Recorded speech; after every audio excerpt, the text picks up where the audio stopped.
नमस्कार दोस्तों, ई वर्ल्ड गुरु चैनल पर आपका स्वागत है। और आज की वीडियो में हम जानने वाले हैं बैंक अकाउंट लीन क्या होता है, बैंक अकाउंट डेबिट फ्रीज क्या होता है और बैंक अकाउंट टोटल फ्रीज क्या होता है। तो वीडियो एंड तक देखिएगा, तभी आपको पता लग पाएगा कि तीनों में डिफरेंस क्या है।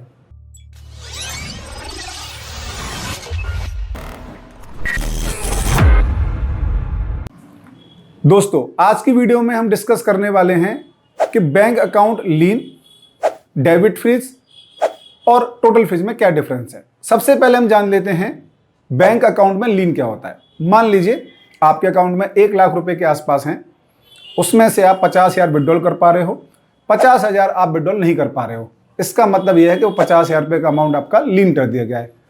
लीन होने के कई सारे स्पेसिफिक रीजन रहते हैं, इसकी मैं आपकी वीडियो ऑलरेडी बना चुका हूं, वो आप डिस्क्रिप्शन में जाके देख सकते हैं। लीन होने के पीछे केवाईसी, समटाइम्स कोई कंप्लेंट्स या वो अमाउंट जो आपने कोई चेक लगाया वो अनक्लियर बैलेंस भी रहता है।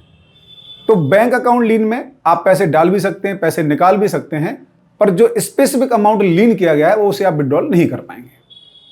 अब हम बात करते हैं second, bank account debit freeze क्या होता है। डेबिट फ्रीज का मतलब होता है कि आपने अकाउंट में 1 लाख रुपए डाले, लेकिन वो आप निकाल नहीं पा रहे हो। यानी कि आपके अकाउंट में, जैसे आप सिम का मान लीजिए कि इनकमिंग है और आप आउटगोइंग नहीं कर पा रहे हो, ऐसे ही अकाउंट में पैसे डाल सकते हो पर आप निकाल नहीं सकते। तो इसका मतलब कि आपका अकाउंट डेबिट फ्रीज कर दिया गया है। डेबिट फ्रीज भी कई रीजन से हो सकता है, जिसमें केवाईसी, बैंक कंप्लेंट्स या कोई साइबर कंप्लेंट या कोई कोर्ट ऑर्डर या कोई पुलिस कंप्लेंट, ये स्पेसिफिक रीजन्स हो सकते हैं। अब हम बात करते हैं टोटल फ्रीज के बारे में।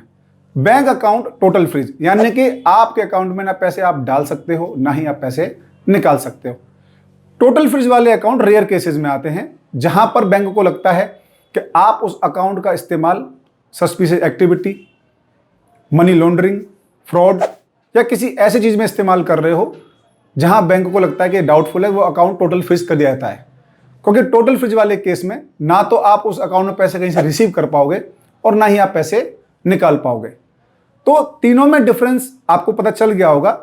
लीन अमाउंट क्या होता है, डेबिट फ्रीज क्या होता है और टोटल फ्रीज क्या होता है।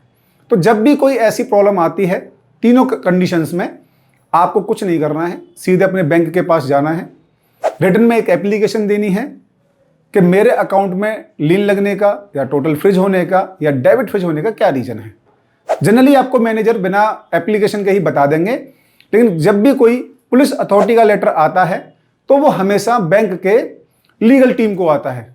जैसे मान लीजिए आप दिल्ली में हैं, अब दिल्ली में एक्सिस बैंक का कोई लीगल का ऑफिस नहीं है, वो मान लीजिए मुंबई में है, तो वो लेटर हमेशा नोडल अधिकारी के पास में आता है और नोडल के पास जब मेल आता है तो वहीं से उस अकाउंट को डेबिट फ्रीज या लीन या फिर उस अकाउंट को टोटल फ्रीज कर देते हैं। तो ऐसे केस में आप बैंक में को जब आप रिक्वेस्ट देंगे तो वो वहां से मेल करेंगे अपने अधिकारी को, नोडल को।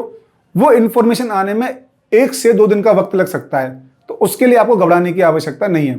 जब भी उनके पास इंफॉर्मेशन आ जाएगी वो आपके साथ शेयर कर देंगे। तो तीनों जो मैंने आपको डिफरेंस बताए हैं वो आपको समझ में आ गए होंगे। आने वाले वीडियोस में हम डिस्कस करेंगे कुछ आपके लीगल राइट्स के बारे में, जो हमें हमारा संविधान देता है, हमारे कानूनों में हमें क्या अधिकार मिले हुए हैं, इस पर वीडियोस आती रहेंगी। अगर किसी स्पेसिफिक टॉपिक पर आपको वीडियो चाहिए तो आप मुझे कमेंट बॉक्स में बता सकते हैं। Thanks for watching E world Guruji.